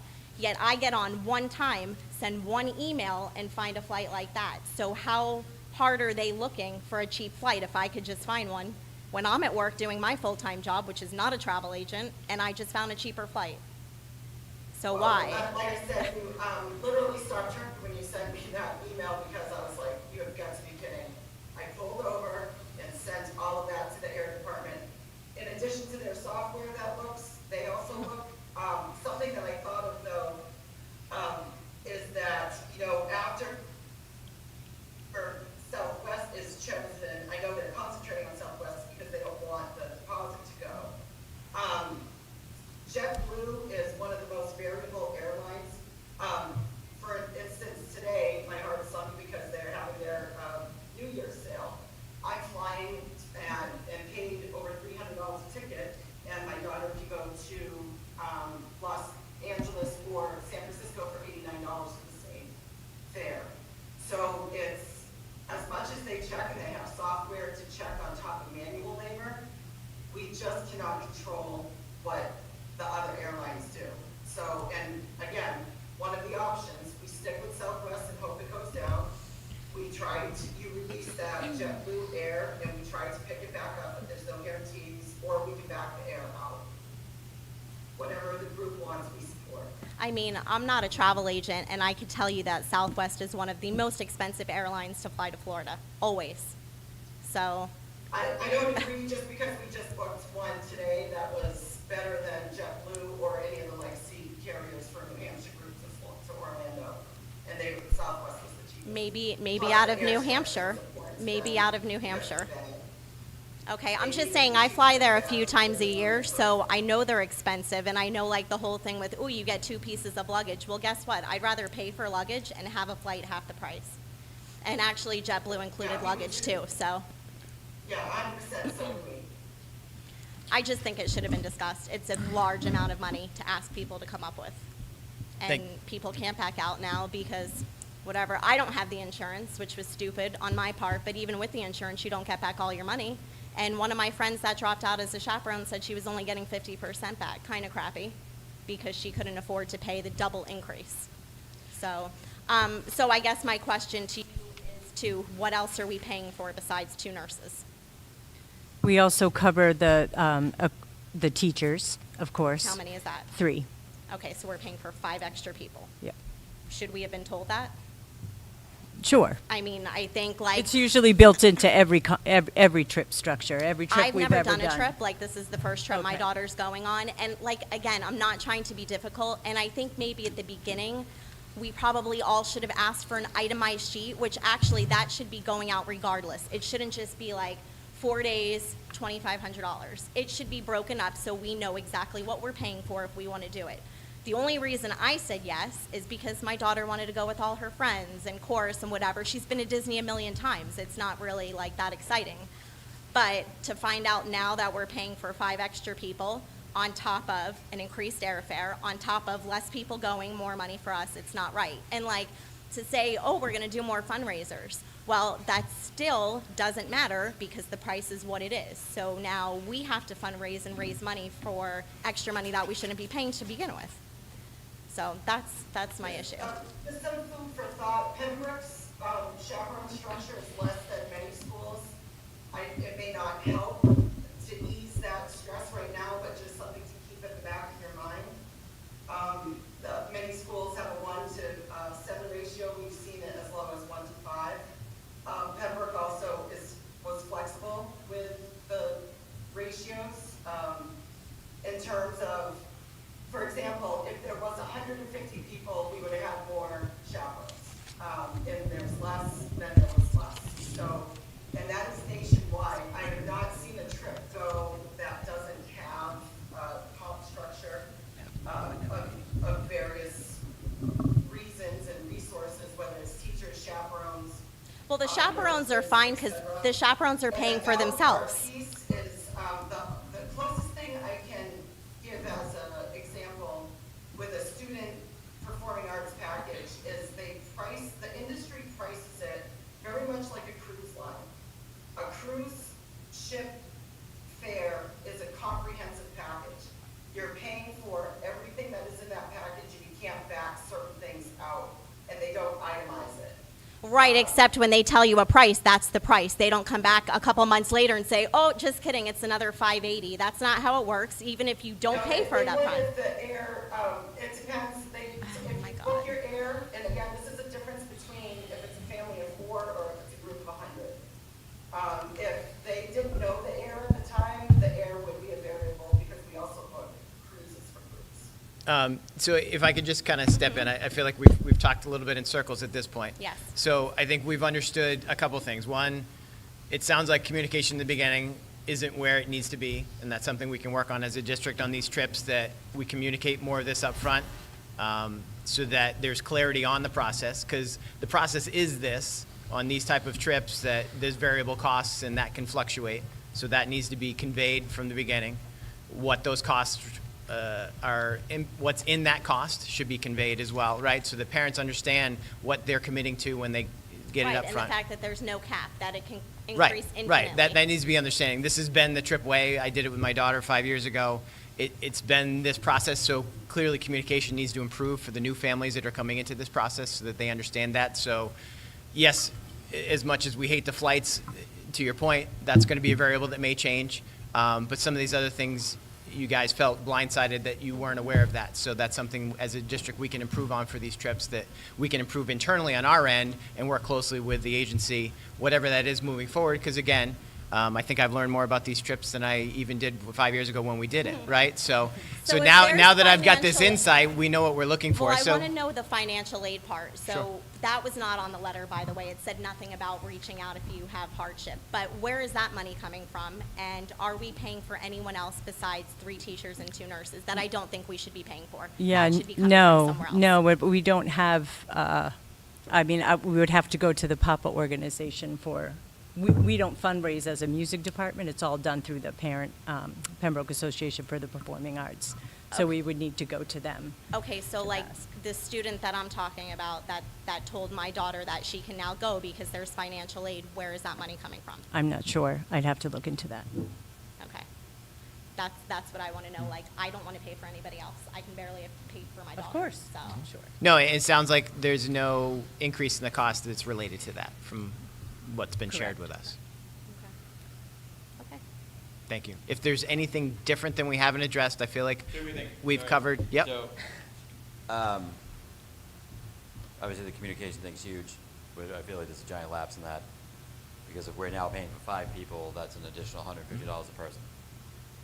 Definitely gotta give a heads up on that.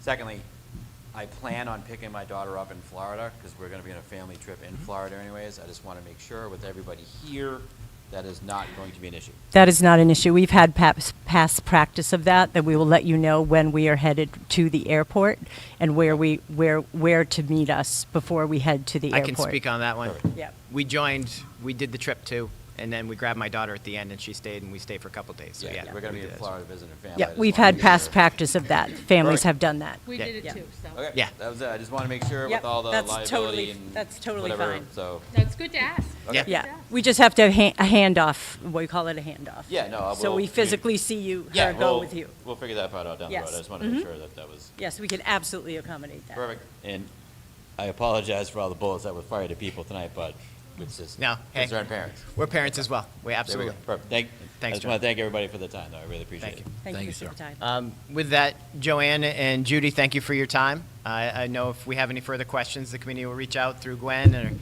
or Aaron, and we appreciate your time. Thank you. Thank you so much. You're very welcome, and I've shared my email and my phone number with many of the parents, and I will continue to. And I will continue to really work hard and hope that airline comes down and for Southwest and/or support whatever you decide. Great, thank you. Do that. All right. With that, is there any other adjustments to the agenda? There is an adjustment to the agenda, just the addition of the consideration for approval for the foreign exchange student at the high school. That is Correct. further in my report. Sounds good. No further communication? Under Oh, yes, yes, communication, yes, I just sorry. wanted to give you guys Yep. a quick update on the filling the school committee vacancy. I had a chance to talk with Sabrina.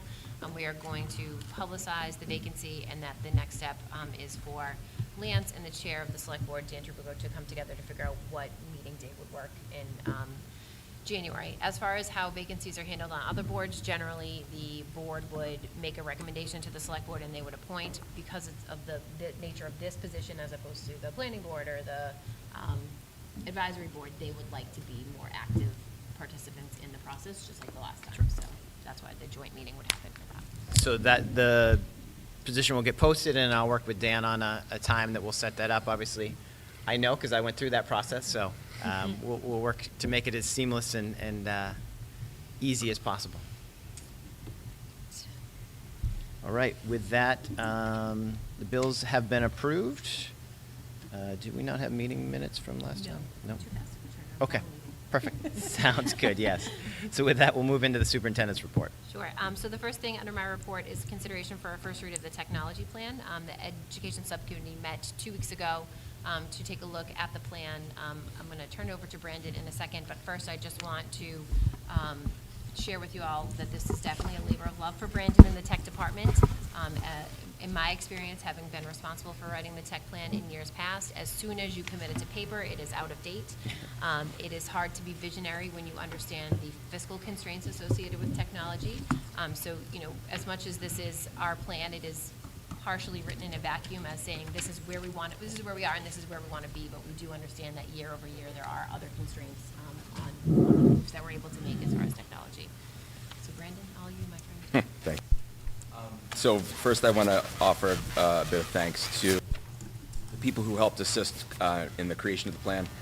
Erin Tinker, who's our data and software manager, Mike Tinker, who's our digital learning specialist for the district, James Ulysses, our network manager, Ken Cruz, our media technician, Jonathan Shapiro, our science curriculum coordinator, who was our read behind editor on this, and then our technology integrators in each building, Naomi Leeper at the middle school, Sarah McNulty at Bryanttville, Chris Murphy at the high school, Mindy Murphy at Hobbamock, Kate Nugent at North, and Greg Zapati at the middle school as well. So on the what is page 2, the mission, vision, and core values come right from our district website. Some points to just kind of emphasize that the point under the vision that every student should contribute to our society and the global community, and the strong civic, business, and community partnerships that support student achievement. So I think with the technology plan and looking at what our curriculum is, that would be, sort of where we're aiming for in the vision. In our core values, providing a safe environment for teaching and learning, offering quality instruction with rigorous curricula, and then instructional quality, educational innovation, and there's nothing more innovative than technology that we can integrate into our curriculum. Looking at data and the use of that data to increase student achievement, and then finally, open communication with all members of the community. Just to take a look here at the introduction, this is on page 3. As technology has been incorporated as one of the necessary tools for learning in the digital age, the Pembroke Public Schools recognizes the need for a new comprehensive technology plan. The goal for the plan is to ensure student growth and achievement through the integration of technology programs and teaching practices that will prepare our students for citizenship in a digital world. Going forward through that, looking at units that are designed with universal design strategies, the 4 C's, creativity, collaboration, communication, and critical thinking, plus responsible use by our students with digital citizenship. This document was put together using the frameworks provided by the International Society for Technology and Education, which is known as ISTE, the Department of Elementary and Secondary Education, that's DESE, of course, and the Alliance for Excellence in Education in the Future Ready Schools Planning Dashboard.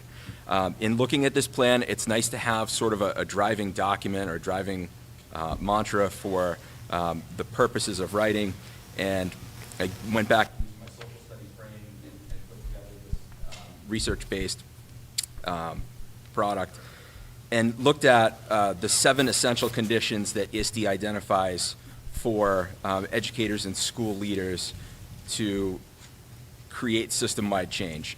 Those 7 essential conditions are shared vision, implementation planning, equitable access, prepared educators, skilled and sufficient technical support, high-quality learning activities and content, and ongoing evaluation. Some basics on page 4 start on some definitions on those things. Shared vision, it would be, creating a shared vision for transforming student learning through the effective use of technology that is aligned to established research-based standards and the interests, needs, and capabilities of all stakeholders. A shared vision includes a plan for how the technology is to be used and how the district would avoid costly errors by measuring success. Implementation planning, a comprehensive plan is critical for building and sustaining technology infrastructure, purchasing devices, evaluating, selecting digital learning resources, and providing and sustaining professional learning and coaching. Devices and bandwidth tend to fall short of current and future needs when decisions are made in the absence of a comprehensive plan. And then a key part of any successful implementation plan is identifying funding to sustain digital learning initiatives. Equitable access, and this one's something that hits close to home for me. Schools and districts are able to provide equitable access to devices, internet connectivity, and capable teachers find their technology initiatives narrow opportunity gaps among students and narrowing the homework gap. Prepared educators, investments in systemic and sustained professional learning help schools and districts operate effectively and safely. Skilled and sufficient technical support, school systems that are successful are able to ensure appropriate support for teachers and students in the use of their digital tools in a 2-pronged approach, being proactive, including evaluation of infrastructure, tools, and materials, as well as professional learning. And then technical support must also be reactive as problems arise. There is someone there to help resolve in-the-moment issues. High-quality learning activities and content, that schools and districts build processes to select high-quality digital learning content assigned to state standards and locally defined learning objectives. And more concerning than a lack of digital learning content is an overabundance of poorly designed and unevaluated content and activities. The worst thing we can do is put things in front of students that have not been evaluated. Number 1, for student data privacy, and number 2, that academically they haven't been vetted well enough. Ongoing evaluation is the final one, that districts need processes and timelines for reviewing alignment, adequacy, and effectiveness of their educational technology to ensure they are well positioned and flexible to support future needs. And doing product evaluation through small group trials and looking at the data that we have for statistics and usage for our programs is really important for us to pinpoint areas of strength and weakness. Starting on page 7 is the actual plan for Pembroke, and what I did here was there's a plan for each one of these, there's action steps for each one of the topics, and then I covered the essential conditions as standards that were covered there. The ones that I'd like to point out are things that we're looking at as initiatives. I don't necessarily think we have to go through every single step. Promoting global connections and communication in the classroom under teaching and learning, designing lessons that enable all students to meet grade level DESE technology literacy standards, and providing ongoing technology literacy training for teachers and students, including the latest in student data privacy. So those are the big ones in the teaching and learning portion. In assessment and data management, the Pembroke Public Schools collects assessment data that's used to inform and improve instruction, and we must secure and manage this data to protect our students' privacy and digital security. Action steps that are the important ones here: implement and utilize a data warehouse tool to assist in the garnering of information about student performance, to be able to analyze, assess, and evaluate each student, and to provide support to the student support teams in the use of technology to collect, evaluate, and analyze data to improve decision-making and student outcomes. Just real quick on that equitable access. Sure. And I think in our goal there, we talked about, you mentioned about homework help. Mm-hmm. Is there a program or a partnership that we have to potentially address students that don't have access at home? Yes, we do. That we can support? Yep, we have. We wrote a grant through T-Mobile in the Project 10 Million program. We were able to gain 75 access points. Like it's called the Jetpack, basically. It's a cellular device. It connects a cellular signal, but it broadcasts Wi-Fi, near-band Wi-Fi. So basically, you're creating a hotspot for them. Yep. Right? Yep. Like we do on our- okay. Exactly, and the families can borrow those. That's great. And we've identified families through our social workers and guidance counselors and school administrators. Awesome, thank you. Sure. Professional development. The Pembroke Public Schools provide staff with ongoing professional development in the use and integration of technology to improve instruction and student learning outcomes.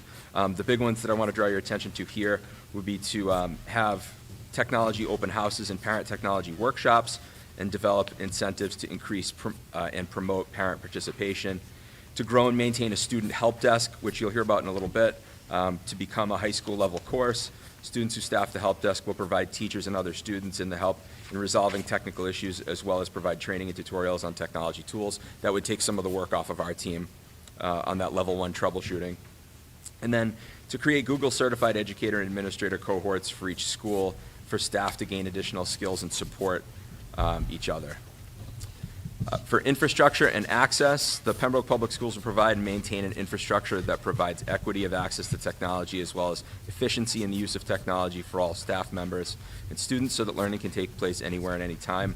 The action points here that I want to highlight: developing a one-to-one environment for grades pre-K through kindergarten, pre-K through grade 12.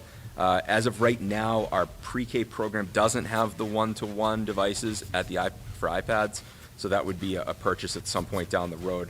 Redesigning and modernizing our school libraries to create a 21st century learning space to implement a consistent, equitable experience for all students. And transition our printing over to a cloud-based device-agnostic printing platform, allowing all students and staff the ability to connect to any printer available in their group, but at the same time allow us to monitor our print usage and manage costs. On the next page, refreshing the iPad fleet. That will be coming up as we run out of auto updates. So we're kind of at the mercy, not necessarily in the condition of the devices, but the condition of the software. Whether the software is able to be updated any longer is when we have to basically stop using some of these devices. Refreshing the Chromebook fleet. We've done a really good job of maintaining the Chromebook fleet thus far. We are up to date with our devices. We don't have any devices that are out of update. Which is great because they wouldn't be able to use the MCAS test on those devices.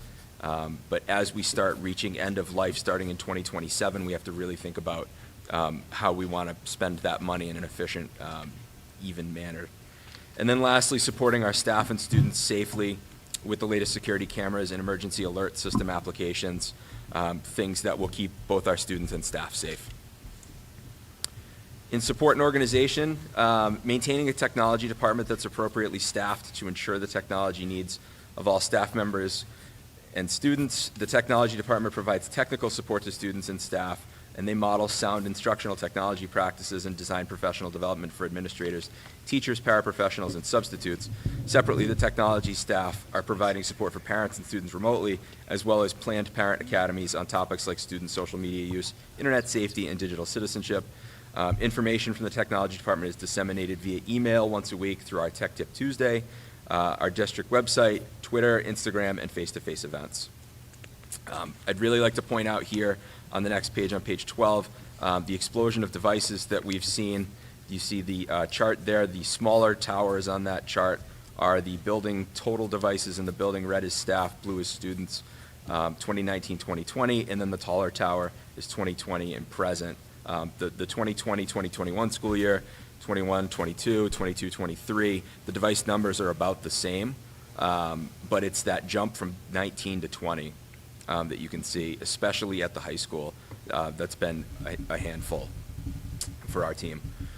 Secondly, I'd like to point out the historical work tickets completed by department positions. So the number of tickets completed is on the left. The number on the right is tickets completed outside the scope of their current position or job description. For example, that would be our data manager going and imaging a laptop for a new teacher, or our digital learning specialist replacing a light bulb and a projector. These are all things that we do because we're a team, because as you can see on what you'll see on the next page, the number of tickets is high, and we need to get them done. We have staff and students that rely on us. Could you just, it's 100 of those 143, for example, in the first column. Mm-hmm.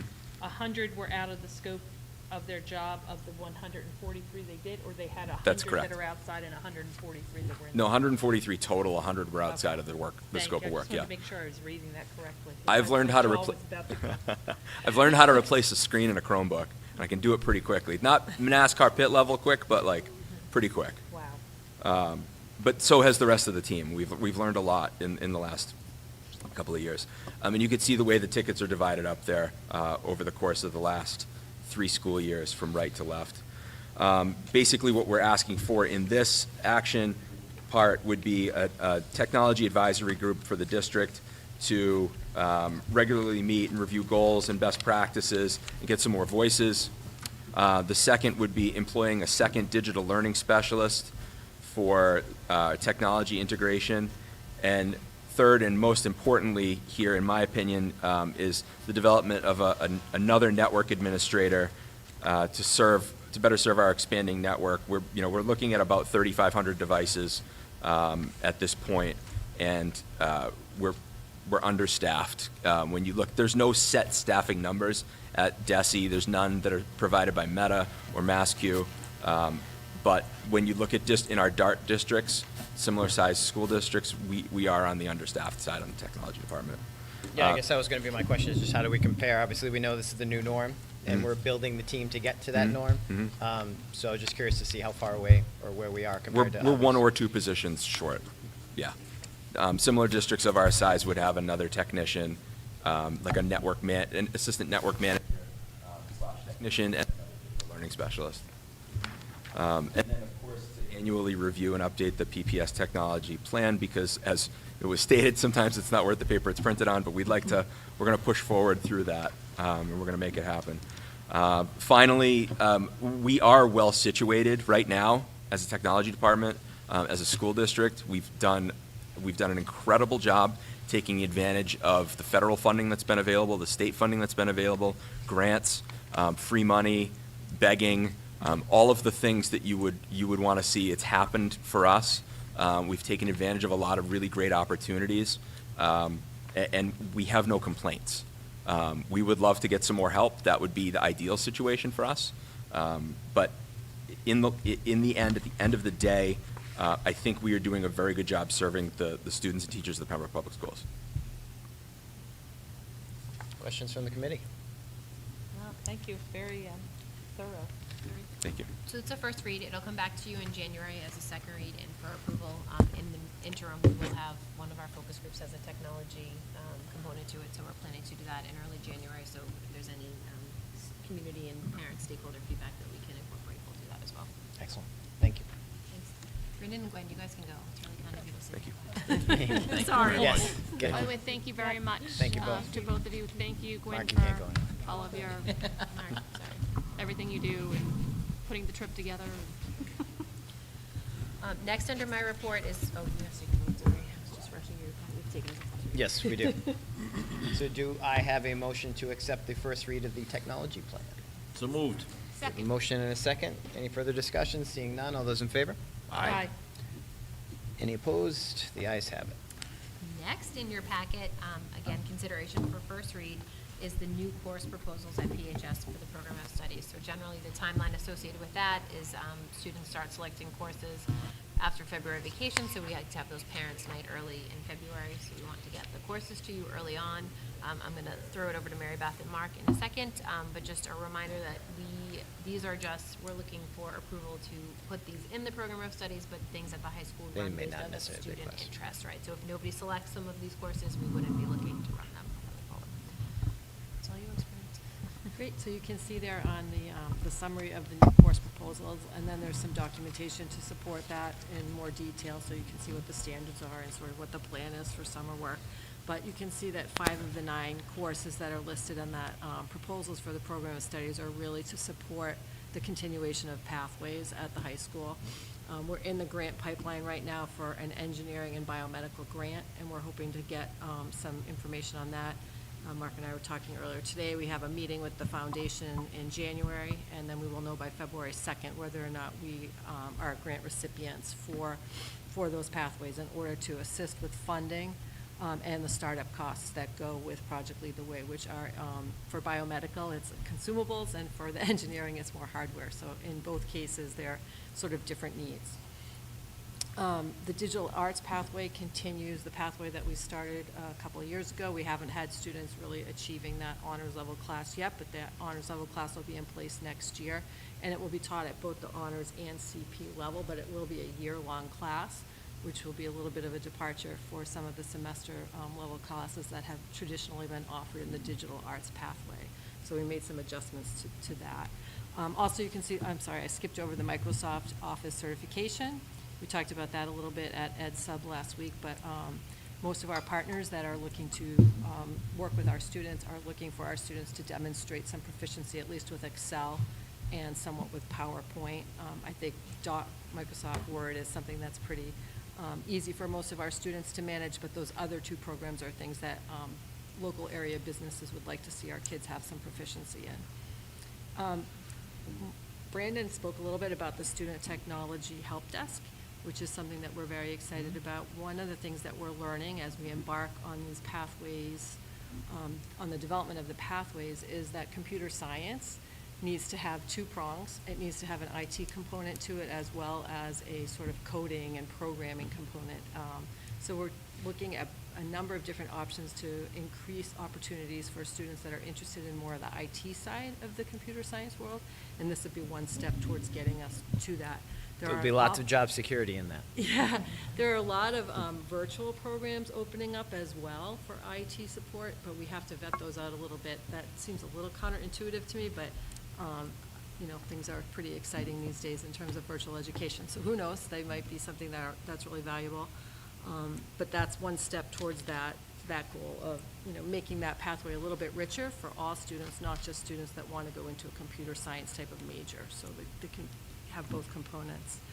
Advanced ceramics really is or it's actually going to be called Ceramics 2, but it's the next level of ceramics. We have an incredible amount of students that love ceramics and would like to see them have another opportunity to develop their skills if that's what they're looking for. As you know, we introduced Arabic 1 this year, and those students are looking to continue. This, as I noted in the notes, leads us to some larger questions as we go forward about world language and what we see ourselves in our vision regarding world language down the road. And then the last 2 are senior seminars. Senior seminars were probably introduced about 6 or 7 years ago, and they are semester-long courses where students have the opportunity to take the course either at the honors or the college prep level. Generally, they are based on student interest. We have mystery, horror, and suspense. We have survival lit. We have sports literature. There's a medieval literature. There's all kinds of different ones. There's poetry. And they change from year to year as student interest shifts, and the teachers do a good job of polling the juniors and the seniors to hear about what are they interested in. And these are the two that rose to the top this year, so they would like to offer women in literature and contemporary world literature for next year for those things. In terms of some of the other changes to the program of studies, those senior seminars that I was just talking about in English, they're talking about they used to have the students actually sign a contract that just has turned into something that's really not necessary. They can do that during the registration process as opposed to a separate process for collecting a piece of paper. So they're just going to try to streamline that process. And they're going to pair the courses just so that they can schedule them a little bit differently for the year, keeping in mind that if a student wants something that's not in the pair, they can still be hand scheduled. So really the goal is to offer as much student choice as possible in the seminars. And then one last change will be in the visual and performing arts. There is a portfolio prep class, which will complete the ability for a student to have an honors track in art from 9th grade through 12th grade. That also will be taught at both the CP level and the honors level. So there won't be students that are ruled out because we're offering at a differentiated sort of pace, but similar to the senior seminars, the teacher can differentiate the projects and the expectations within the classroom, like we do for a lot of. So this one says change from one to the other. It's actually both. They'll have a choice of track. They'll have a choice. Yeah. Yeah. Okay. Yeah, they'll have a choice. And then we just listed a few steps for down the road, but these are certainly things that are evolving as we go forward. We're looking at a data science class for seniors in the upcoming years. The College Board has released an AP pre-calculus course. We're looking to have some teachers get trained in that, to look at what that curriculum looks like, to see if it would be a good fit for us. That also has some ripple effects in the curriculum, is to, do you keep honors pre-calc then, or does everybody take AP pre-calc? So it can get a little complicated as you start to add some more APs to the curriculum. We are talking about introducing an education pathway next year. And then there's just been some talk around music technology and global citizenship, but none of those things are really ready to go. I would say the most realistic thing for next year would be the education pathway, something that we think we can accomplish over the course of a year.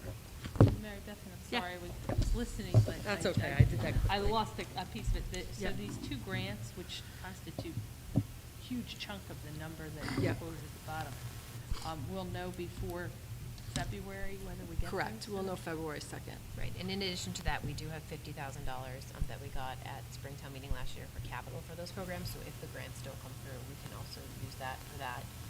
And yes, you just work your way down that sheet for the summer work. Those are not budget additions. We have a budgeted amount every year in the Yeah. budget for summer work, so it's just part of that. Great. Yeah, so if we were not to be successful with the pathway application this year for engineering and for biomedical, I think we could get our first year under our belts and then go back to those organizations again. We have worked with them in the past and been successful, so we're very hopeful that our partnership with them will be something that they take to heart and want to support, so. Great. Any other questions? Sue, David? I said it, it's up, so. Perfect. So you guys are good. So it'll come back to you as a second read at Yes. your meeting on January 17th. At the same time, I'll give you a red line version of the whole program of studies. Mark likes to make many grammatical changes each year. There's not many left to make. It's a pretty good document. Yeah. Right. So you'll get the full document then, as well as an opportunity to ask questions about these if they come up. Sounds good. Do I have a motion to approve the first read of the program of studies? So moved. Second. Motion and a second. Seeing no further discussion, all those in favor? Aye. Aye. The ayes have it. Next, in your packet, you have for consideration of approval, a surplus request for, you lovingly call it P7, but it is a 2009 school bus. So you'll remember, PM1 and Replace these, PM2, right? which are our two athletic buses, were not working last fall. We had purchased new buses, but they were not here yet. There was a delay due to supply chain issues. So we did purchase a used bus from Inglebus. So Inglebus is the folks in Hanover that cover our repair contract. So for $4,500, we purchased a used bus back in October of last year to defray the cost with some of the athletic transportation. That bus is no longer able to pass the state inspection, so we're asking you to surplus it. There is a $1,000 salvage value for the pieces of the bus, but I can assure you that the bus saved us upwards of $12,000 to $15,000 on athletic trips. So it did well by us. All right, so with that, do we have a motion to approve moving this bus to surplus? So moved. We have a Second. motion and a second. All those in favor? Aye. Aye.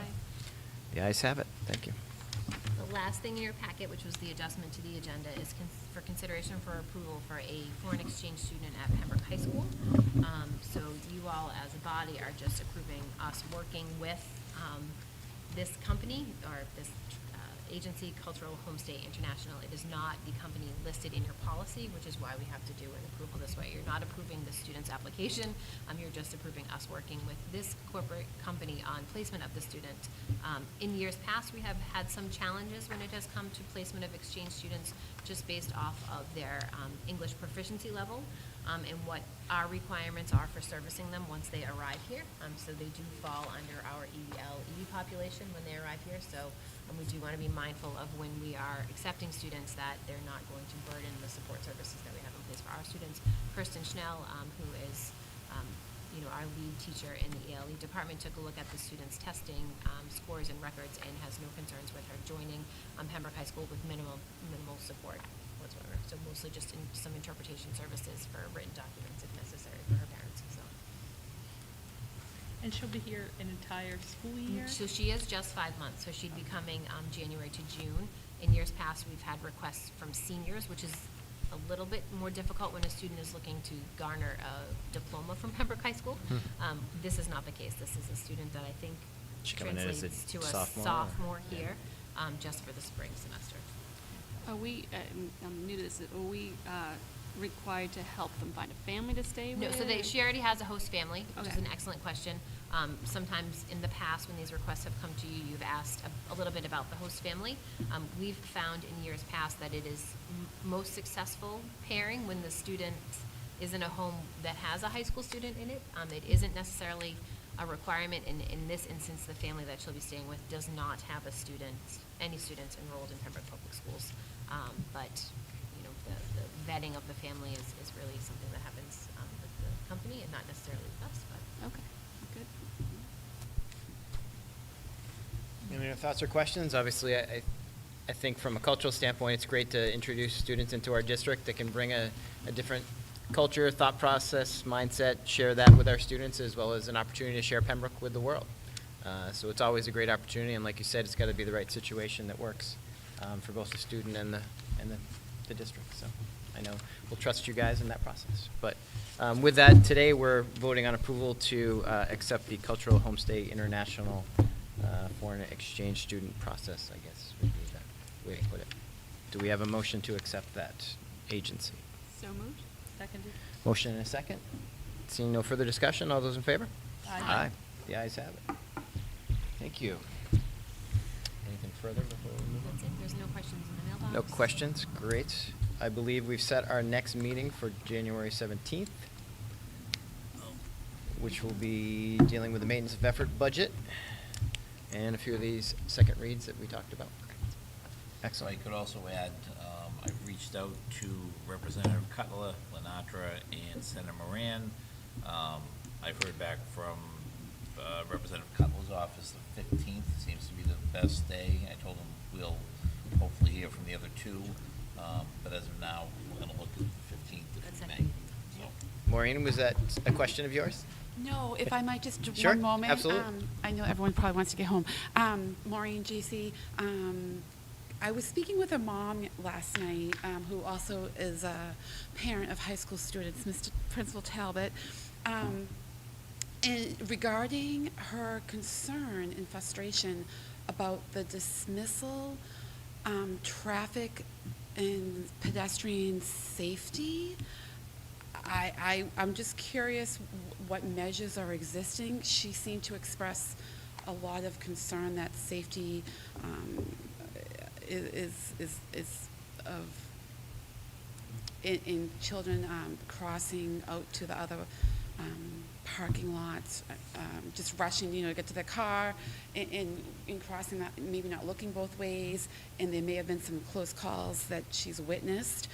So I just wanted to ask if quickly you could just maybe that, and also thought, any way to, with the crosswalks, have them be more visible, maybe put like a cone there, or paint them with bright yellow crosswalk stuff, or, thank you. Sure, I'm happy to start and let Mark jump in, because traffic is his favorite. It is his favorite. So I have gotten actually a couple of parents also reach out just regarding the bus traffic coming into Learning Lane. So just simple requests such as, can we dismiss the middle school 5 minutes earlier so that those buses can get, all the buses can get to the high school, because what they're seeing is students that are getting picked up by parents are getting picked up in that upper lot, and they're walking in front of buses, and not all of the buses have arrived by 2:20, which is the student dismissal at Pembroke High School. There is this amazing phenomenon here in Pembroke where no two clocks in any building are ever the same time.